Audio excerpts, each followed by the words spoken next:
दोस्तों कैसे हैं आप सभी सभी अच्छा कर रहे होंगे। मैं बताऊं, मैं भी बहुत अच्छा हूँ। वीडियो अच्छा लगे तो CKD stock market news channel को सब्सक्राइब कर लेना, साथ ही बेल आइकन बटन को प्रेस कर देना। चलिए शुरू करते हैं।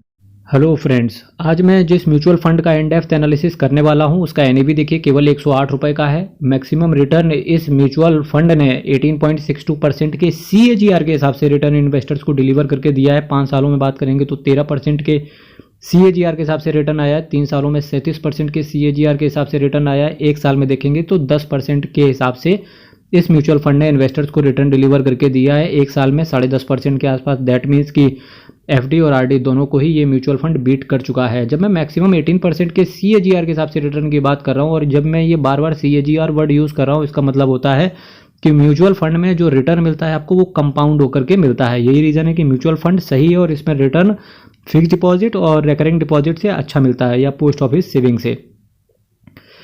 अगर इस म्यूचुअल फंड की जब मैं मैक्सिमम 18% के सीएजीआर के हिसाब से रिटर्न की बात कर रहा हूँ तो ये म्यूचुअल फंड आपको ऑलमोस्ट 10 साल म्यूचुअल फंड इंडस्ट्री में दे चुका है। आउट ऑफ 5 इसको 3 स्टार रेटिंग मिली है, वैल्यू रिसर्च ने दी है।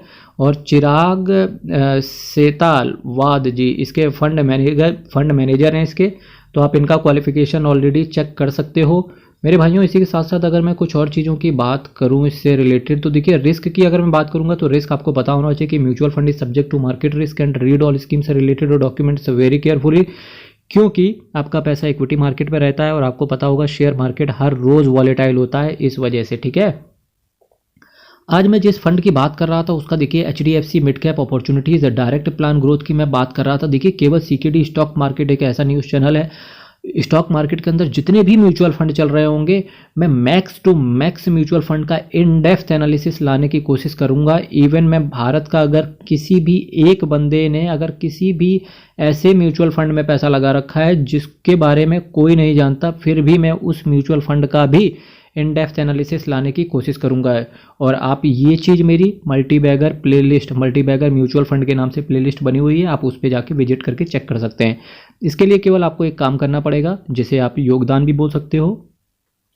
आप केवल चैनल को सब्सक्राइब कर दीजिएगा, इससे काफ़ी मोटिवेशन मिलता है। अगर मैं असेट साइज की बात करूं तो देखिए ये जो मिड कैप फंड है 35,000 करोड़ का असेट साइज है। देखिए कितना ज़्यादा इन्वेस्टर्स ने इस म्यूचुअल फंड के अंदर पैसा डाला हुआ है। इस फंड के अंदर, इस मिड कैप कैटेगरी के अंदर कितना ज़्यादा इन्वेस्टर्स कूदा हुआ है, 35,000 करोड़ का। क्या ये म्यूचुअल फंड सही है? अभी बात कर लेते हैं। एक्सपेंस रेशियो की बात करेंगे तो 0.95% का एक्सपेंस रेशियो है, जो कि बहुत ज़्यादा एक्सपेंस रेशियो है।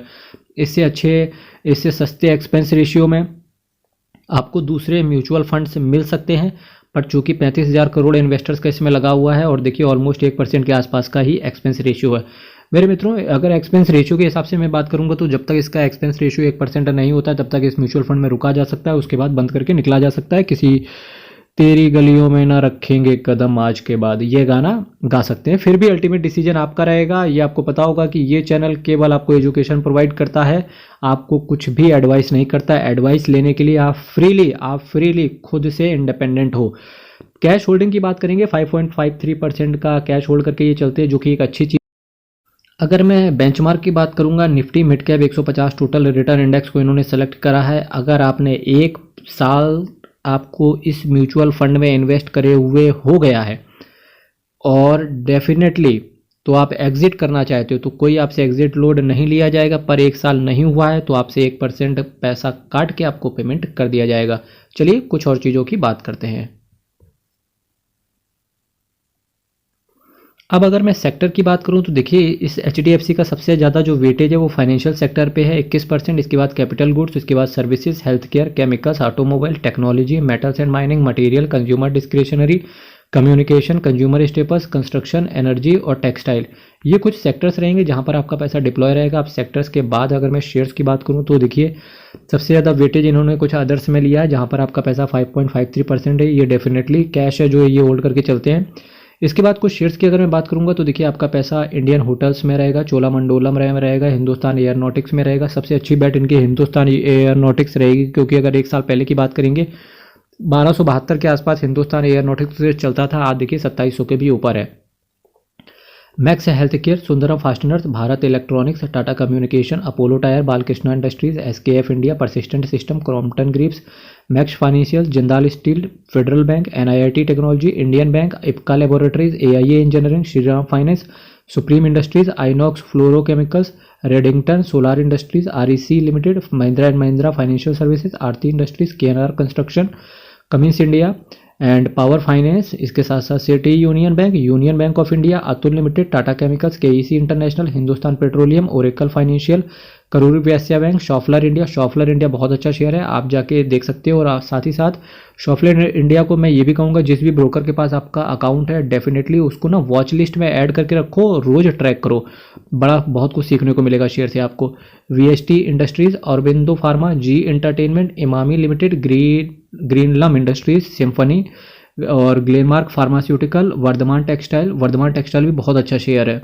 फिलहाल वर्धमान टेक्सटाइल की अगर मैं बात करूंगा तो वर्धमान टेक्सटाइल शेयर लेने से पहले डेफिनेटली आपको इसका प्रोडक्ट यूज़ करना चाहिए, तभी शेयर्स लेने की चेष्टा करनी चाहिए। इसके बाद जो नेक्स्ट शेयर है tube investment of India, delta corporation. ये कुछ शेयर्स हैं जहां पर आपका पैसा रहता है। इसी के साथ साथ कुछ और मिड कैप की बात करूंगा जो कि धमाकेदार हैं इसी HDFC के साथ साथ। Quant mid cap fund, PGI India mid cap, ये अच्छे हैं। SBI मैग्नम मिड कैप, ये तीनों ही अच्छे हैं। अगर मैं ऑल इन ऑल बात करूँ तो देखिए, दूसरे जो मिड कैप कैटेगरी के म्यूचुअल फंड्स हैं वहाँ भी 19-20% के आसपास ही उन्होंने रिटर्न दिया, जिसमें से पीजीआई इंडिया हो गया, SBI मैग्नम हो गया, और अगर मैं तीसरा बात करूँ मोतीलाल ओसवाल का मिड कैप। अगर HDFC की बात करूँ तो थोड़ा सा ही फ्लक्चुएशन है, 1-2% का ही डिफरेंस है। तो 1-2% के लिए आपको उधर छोड़ो इधर आओ ये नहीं करना चाहिए।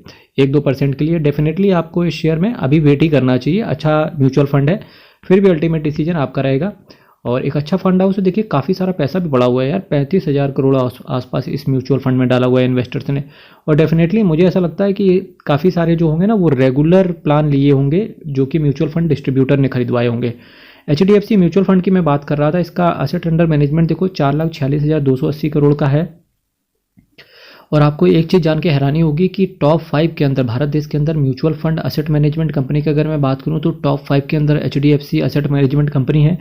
135 स्कीम को टोटल ये मैनेज कर रहे हैं। आज मैंने इसकी एक स्कीम की चर्चा करी जो कि है मिड कैप कैटेगरी में, HDFC का 35,000 करोड़ का स्कीम है और जो कि एक अच्छा फंड हाउस है। कल फिर मिलेंगे मेरे मित्रों। चैनल अभी तक सब्सक्राइब नहीं किया डेफिनेटली कर देना, काफ़ी मोटिवेशन मिलता है। कल फिर मिलेंगे सेम टाइम सेम चैनल, तब तक के लिए आप अपना ख्याल रखें। बहुत बहुत धन्यवाद।